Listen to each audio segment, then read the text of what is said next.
Welcome to Swimming with Allocators, the VC podcast from the LP perspective, with your hosts, Alexa Benz and Ernest. You ready? Let's dive in. Our guest today is Darren Chappell, Senior VP of Investments at Provenio Capital. Provenio specializes in sourcing and diligencing alternatives across hedge funds, private equity, venture capital, real estate, and direct deals for institutions and ultra-high clients. Previously, Darren spent a decade as a macro trader at Moore Capital and Wellington Management. We chat today about Provenio's advanced asset allocation techniques, how they win allocation, and macroeconomic trends on the horizon we should all keep an eye out for. Thanks, Darren. Nice to be here. We actually paid Darren to be on this podcast because everybody with his accent sounds brilliant. It's all made up. I'm actually from New Jersey. I figured. I was like, that sounds like a Newark accent. Rough but true that some accents don't actually make you feel like you have all the answers. But how did you come to be an LP, Darren? Yeah, sure. Well, thanks for having me. Excited to chat today. Yeah, I kind of became an LP. I transitioned from the public markets to the private markets. So the first half of my career were really focused on the public markets. So I started in investment banking straight after college, and then was extremely fortunate to get a job at Moore Capital as a trader. And so went on to spend almost a decade working at Moore on the execution desk. Actually worked there in two stints that kind of bookended a couple of years I had working at Wellington Management as well.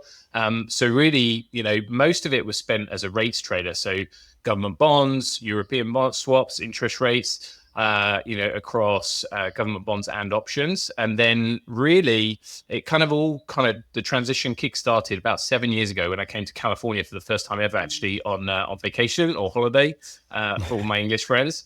And I met my now wife. And so I started traveling back and forth, which was good for the air miles. It was less good for the bank balance, but I started networking with a bunch of other single family offices. And I was in the really fortunate position that I'd done a bunch of angel investing and put some syndicates together myself, just amongst my friends. And on those trips, I was chatting with other LPs, seeing what they were interested in. And on one of my trips, I actually met Provenio, which is where I'm now, and helped lead the investment team alongside Ben Darren, our CIO, and one of the co-founders alongside Kevin Murphy. And it was really when I went through the green card process, and then 5 years ago joined the team, and have been along for the ride of helping grow the business and providing hopefully really great investment returns and solutions for our clients. Darren, was there any person or experience that led you down this path? Because I have to say, quite honestly, of my friends who started out in bond trading and kind of on the public side, they when I talk to them about venture, they're like, you guys are in a casino. So how did you make that? Yeah. Have fun, jokers. Yeah, they don't always take this seriously. Just rolling the dice. Yeah, no, I was in a fortunate position. So, having grown up kind of more in traditional finance, the rigor and, approach and discipline that I learned at both Moore and Wellington, really I try and apply to this day to allocating across the private markets. And so whether it's, investing in public market stocks or bonds, or really, making the decision to allocate to a venture or private equity firm, it's the same level of diligence and then ultimately risk management that we try and approach that stayed with me from my very, very formative years. And really, when I first started out, I had a trio of wonderful bosses at Moore Capital, Tony Kearney, Maurizio Alfano, and Nick Ritter, were really just, really instrumental to me growing. They gave me my first shot, and that's something that I'll always be tremendously appreciative and loyal to. And really just understanding what it is that you stand for and how you want to go about investing, and the fact that there's no kind of shortcuts. Tony used to get in extremely early in the morning, and work very, very hard at providing some absolutely fantastic market commentary, something that I still try and do to this day to organize my own thoughts. But it's really that rigor and that intellectual discipline of investing, and then being, having the humility to know when you're wrong, when things aren't working out as planned, and trying to take that institutional approach. And was there like a thesis around what's happening in private markets that made you want to switch? Was this a thoughtful transition? Yeah, I tried to be as thoughtful about it as possible. Definitely moving to America, we've seen an explosion in private markets, just more broadly over the last decade. And really, Provenio was born out of this belief that, there's a huge opportunity to provide advice to families on private markets. Obviously, we've had this huge kind of tailwind, folks leaning into whether it's private equity or real estate, real assets, private credit has exploded.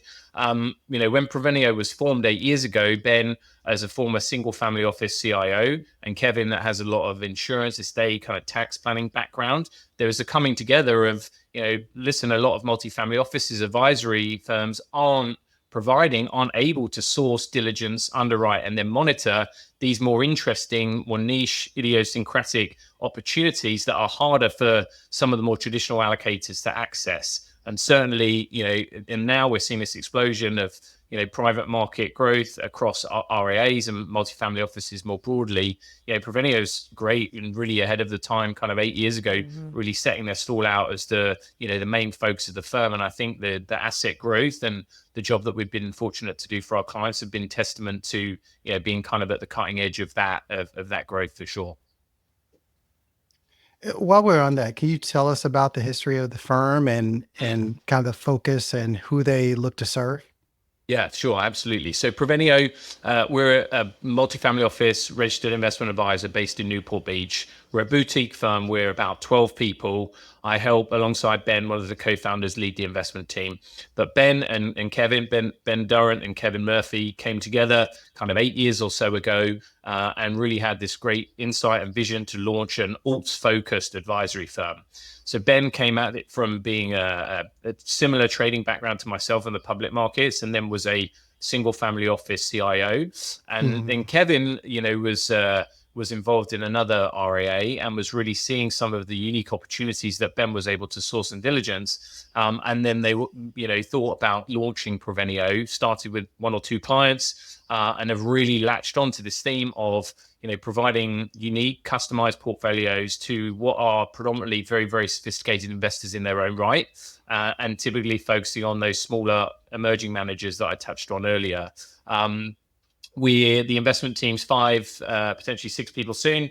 I help lead it alongside Ben, and we just really try and spend the bulk of our time looking for unique, interesting managers. Often leads us down to smaller fund sizes and folks that are on fund 1, 2, or 3. We've been fortunate to anchor a few vehicles since I've been here the last 5 years. Venture plays an important part of it, but of our asset base, we're about 1.7 billion of assets under advisory, the large bulk of which are in the more predictable, often cash flowing strategies. So we have venture as predominantly our growth exposure on kind of the right hand side of the barbell, and then the left is the more predictable cash flowing stuff that's private credit, real estate equity, real estate debt.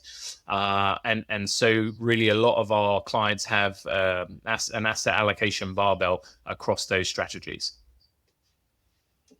How much opinions and perspective do the families come to with you all, or do you require or look for? Yeah, it's a great question. We're fortunate that a lot of the families are asset management professionals. There's some real estate entrepreneurs, very, very successful people in their own right, and so they will often come to us with an expectation of maybe perhaps we're looking at the whole overall asset allocation. We're helping them with discovery, setting strategic asset allocation, and I'm help build the roadmap as to where we get there over the next few years. Some might be pretty specific, like we've built out, just venture portfolios for 1 or 2 families, or that have just asked us to target private credit, and just really provide the foil to what they have often some exposure to in their day job. We're not often, helping real estate entrepreneurs with their real estate equity exposure, for example. But I think what commonality we have across all of the client base is that, they're very distinguished, very, discerning folks. We are building customized portfolios. Often, client minimums are in excess of $25 million.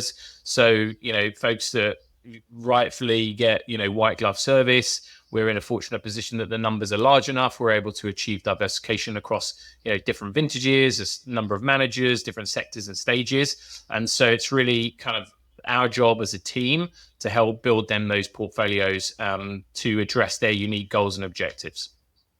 And in that case, are your clients investing directly, or how do you structure those Yeah, VC investments? yeah. Great question, Alexa. And so, yes, they are. So typically they're investing out of their family trust or their children's trusts. And, we don't build any aggregated kind of commingled vehicles internally. But when we do engage with a venture GP, we will always be their main point of contact. So often, if it's a $5 or $10 million allocation, maybe made up of half a dozen to a dozen or so families, but they'll always interact with the Provenio investment team. So we'll have calls with our managers. Venture, it might be quarterly or semi-annually.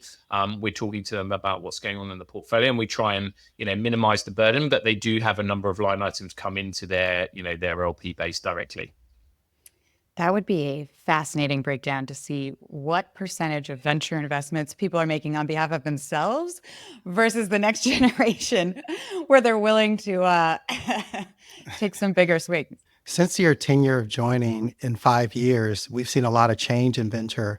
Have you been able to, kind of make it more transparent for your clients as well as yourself in finding the best opportunities for alpha? Yeah, no, that is a great question. I think broadly over the last 5 years, we've really worked hard to institutionalize the firm more broadly. And, we've brought on a number of investment professionals who have each and every single one have done just a fabulous job in terms of helping build out a very transparent investment process that we take all of our managers through. We have a really wide funnel that thins down pretty quickly. In terms of navigating the environment over the last kind of 5 years, we had always been, Ben has some absolutely fabulous venture relationships that come from his previous time at the single family office, and we've transported them over to Provenio, and we've been in the fortunate position to back them over a number of vintages and funds. And so it's really been about discerning where we want to add to the roster. So we have this, warehouse of existing managers, and then this conveyor belt of opportunities that is always coming through the door. And so really looking to those GPs, the new GPs over the last half a decade, to be additive to the exposure that we already have on deck. And then, methodically place them within client portfolios, and then be able to start those relationships so that it's meaningful on both sides of the equation. I'm acutely aware that if we're investing in a fund one, by the time they're off raising from large institutions and pension funds and endowments, we're less relevant, but we want to be a meaningful relationship. It doesn't mean we need to be the biggest by any means, but I certainly when we're adding a manager into the portfolio over those last few years, it's been with the interest of compounding knowledge. And whether it's, bringing on a prop tech manager so we can, get more learned around that, or if it's a healthcare VC or, a different sector specialist. I really had a lot of affinity with a previous guest of yours, Eric Sippel's, thoughts around specialists. And it doesn't necessarily have to be a sector, but just some uniqueness in their approach or their network or their stage. Darren, what's the experience for a new manager who's a prospect to be a fund investment of yours at Provenio? What's the structure? You mentioned kind of like 15 to 16 steps, but how do they find you, and what should they expect with the process? Yeah, no, that's a great question. Our funnel is pretty wide across that alts, aperture. So I think, last year we met with somewhere in the region of we got introduced to 600 to 700 or so managers. Myself or Ben got introduced to, probably half that. We had initial kind of screening calls, second calls, with again half that again, and we got to the point of allocating to between our kind of natural run rate is maybe half a dozen to a dozen new investments per year, and try and be thoughtful around maybe one or two new relationships per asset class per year. The process, while kind of sounding a bit scary, it's really focused on the people, their process, the portfolio, and the philosophy. Very, very simple. And obviously for venture, extremely long duration asset class, and just really understanding the nuances of that relationship. Obviously we dig in, we do all the table stake stuff, we dig into the prior track record, we understand what the portfolio companies are saying about the assistance that the GP provided. And we're trying to get under the hood. We reference things extensively, both from stuff that we get given on the formal list and, the back channel informal routes as well. Is there anything you're actively hunting for in VC managers right now that, if somebody listening should say, ooh, that could be me? Yeah, no, I think, we've very, very consistent early stage allocators. There's been a fruitful, area of focus for us. And obviously we are long-term believers in innovation. We know we're investing there for, 10 years out.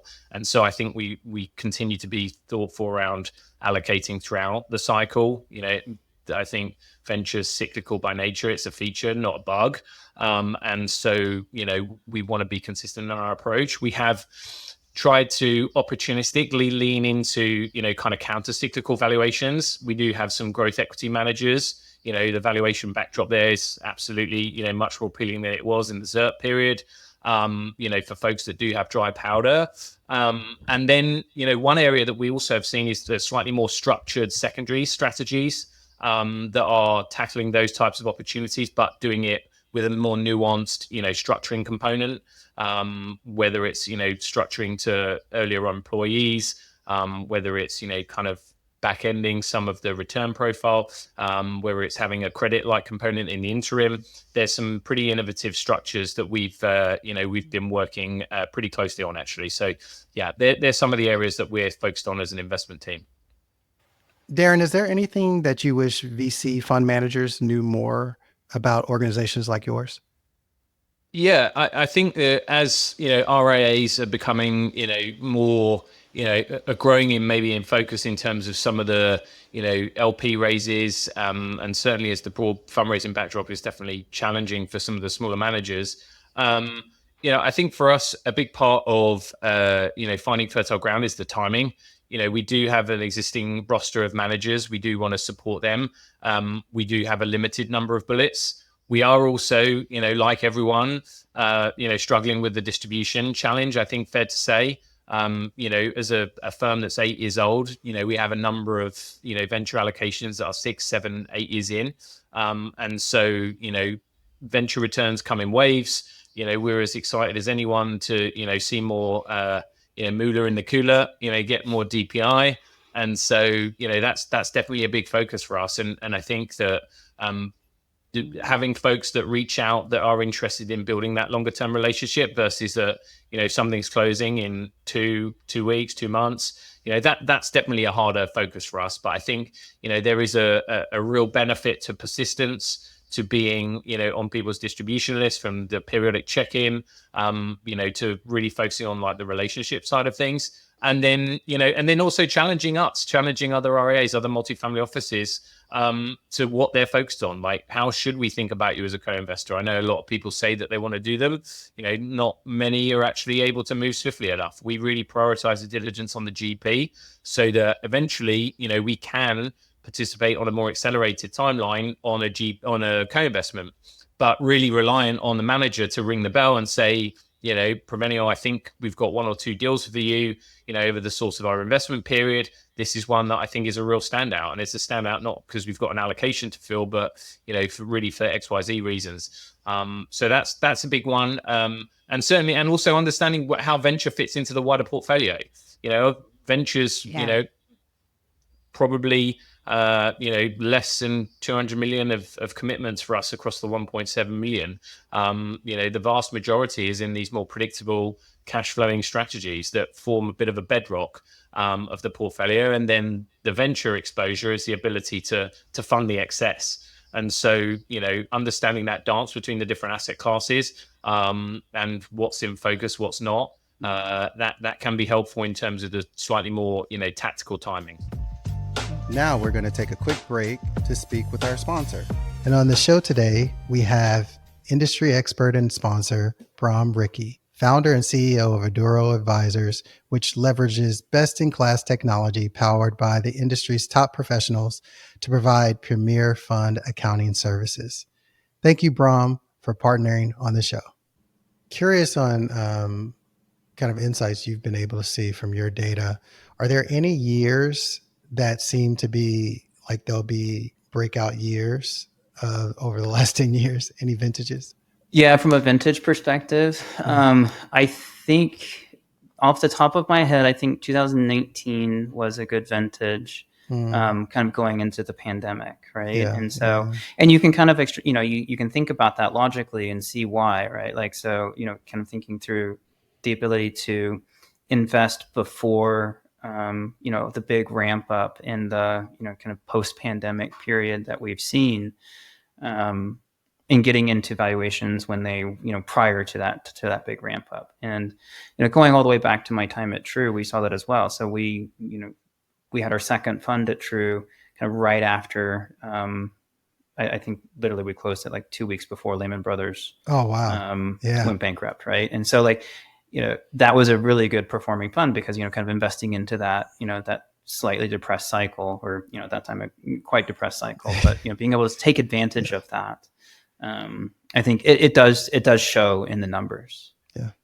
Yeah. So I'm just curious, given that a lot of people, even if you've been investing over the last, 10 years, it's kind of felt like a complete bull market, right? So, high water marks with a lot of different companies, especially after 2020. So just curious on like what years are starting to show that there was some alpha there.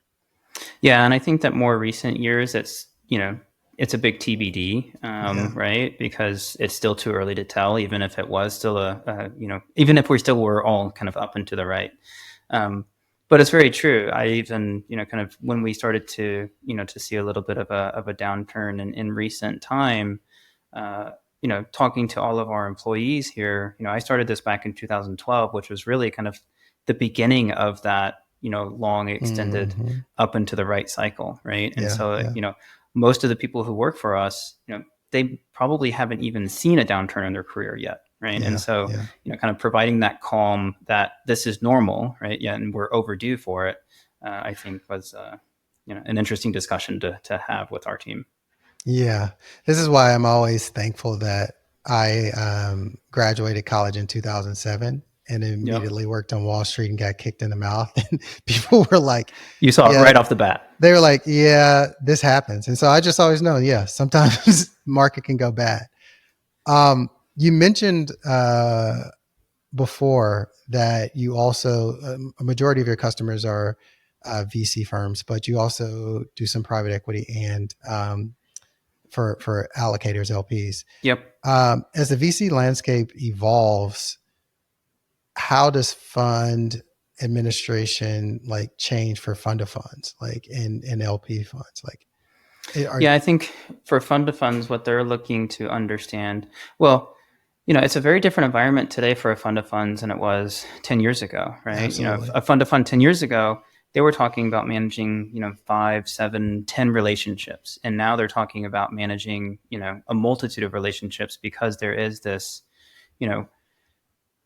huge amount of, and just huge volume of individual managers. Yeah. And again, kind of going back to my earlier comment, these managers are focusing more and more narrowly on a specific investment theme and investment thesis. And the fund of funds are actually having to kind of build out their investment thesis at a level that they haven't had to potentially in the past, right? So there's a lot more to manage and a lot more to keep track of.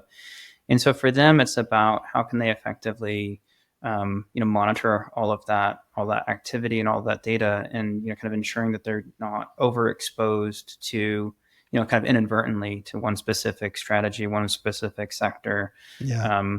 So the look through data is I think becoming even more critical for the fund of funds community. Since getting into this industry and talking to LPs, I've always heard about making sure that your fund is institutional, especially in the back office, right? Yep. What advice would you offer to LPs when assessing a fund manager, their operational efficiency? How important is it for a strong fund administration and the long-term success of a venture fund? I think it's extremely important to kind of set that standard from day one, from the outset, of, kind of creating an institutional grade back office, if you Yeah. will, right? And so that's everything from any internal people that you hire or eventually do hire, whether that be a CFO or, an operating partner, what have you.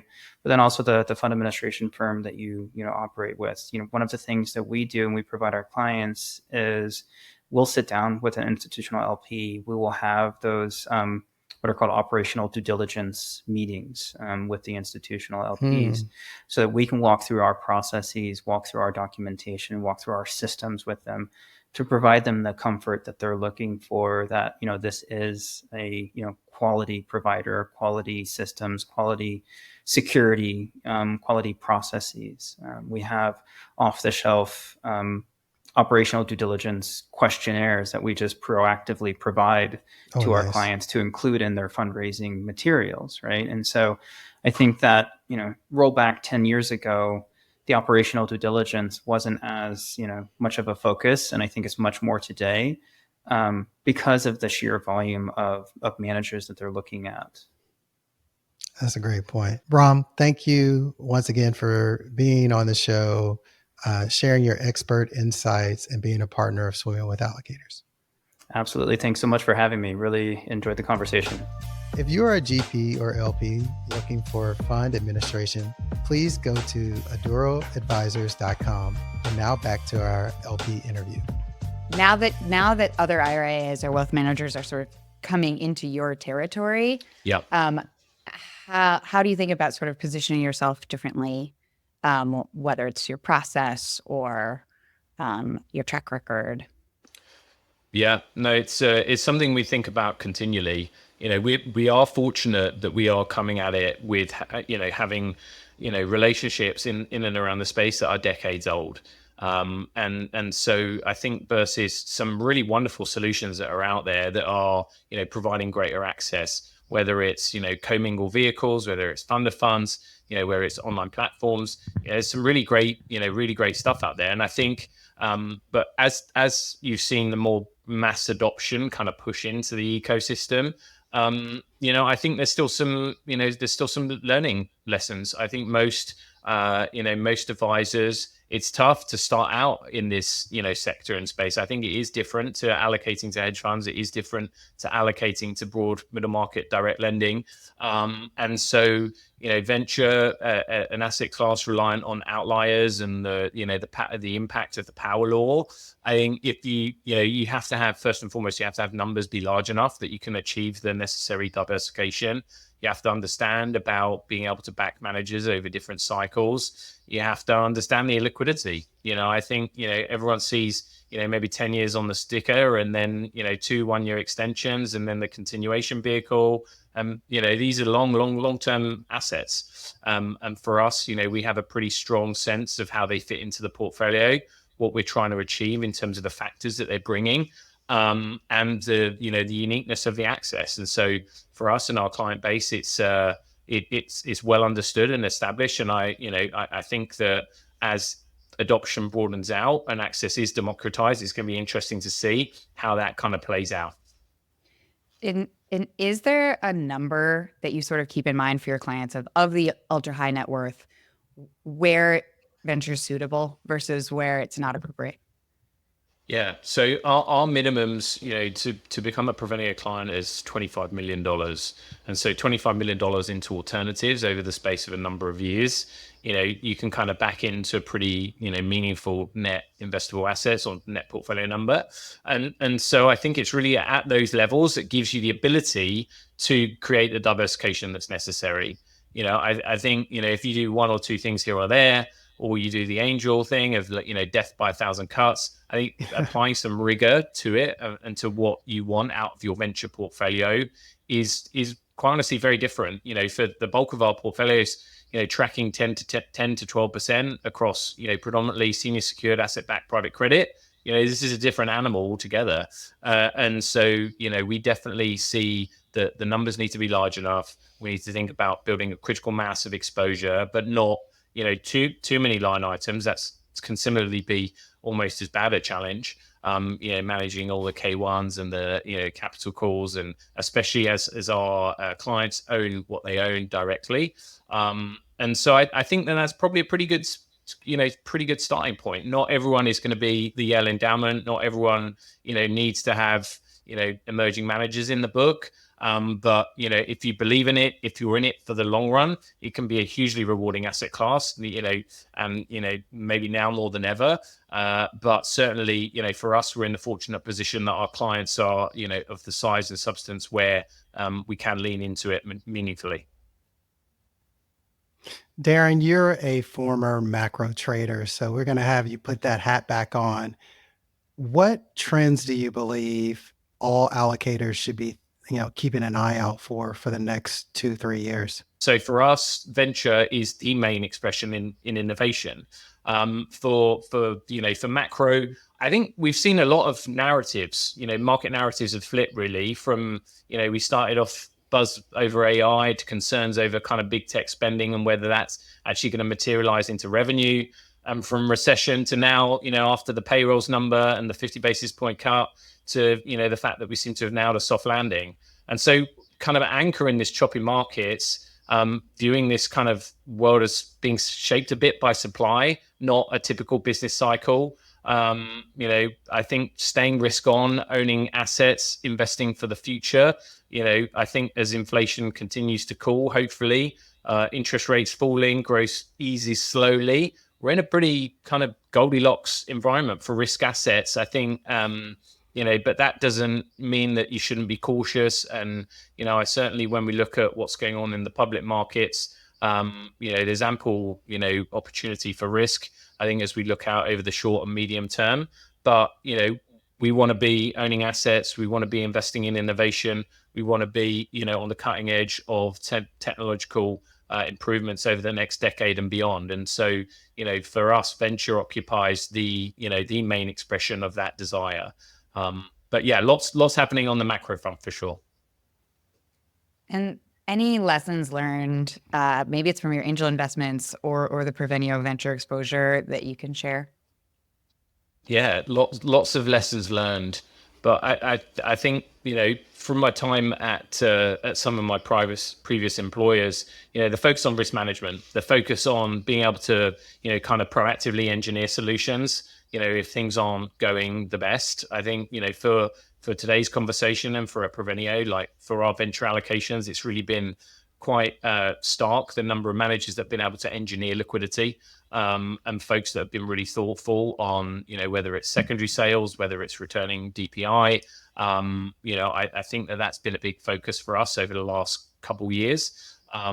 In terms of other lessons learned, I think building meaningful relationships, being respectful of people's time, being, earnest in what you're looking for, being open as to whether it's a fit, whether it's not right now, or whether it's an outright no. I think that, for us, we're in the business of investing. No one's got a monopoly on good ideas. We want to meet as many people as we can. And we want to be a meaningful partner for those that we, do decide to invest with. So they've been, some of my main takeaways. Darren, any parting thoughts you want to leave our audience of allocators and GPs? Yeah, sure. I think for us, when I think about our venture portfolio, we haven't had as many distributions as we like. We aren't in the interest of trying to time the market. We are preaching hopefully to the choir of our client base of vintage year diversification and, having enough managers in the portfolio where, returns can still be meaningfully impacted, but we're not kind of getting diversification. But it's still hard. It's still hard to come up with the new commitments, and every decision, touches on all of the different asset classes. And if it's shifting from public to private markets, there's a relative value decision in everything that we're doing. Obviously we're investing on behalf of some of the most unconstrained personal individuals on the planet. And every decision of why I should allocate to venture versus private credit or real estate, that kind of factors into our process. And so, within those bounds, we are trying to be, consistent in our approach. So it's really about, not timing things. It's having things looking compelling on a risk-adjusted basis, and being able to weather the storm for the long run. And so that they're really some of the things that we're talking to our clients about. We do think that now is a really compelling time to be, allocating new dollars, consistently to early stage, but now more than ever to some of the stuff that's really been impacted, the later stage growth, and have been really impressed by some of the more structural solutions I know we touched on earlier, addressing some of the use cases in the later stage companies for sure. Well, Darren, yeah, we can see why your clients come to you, Darren.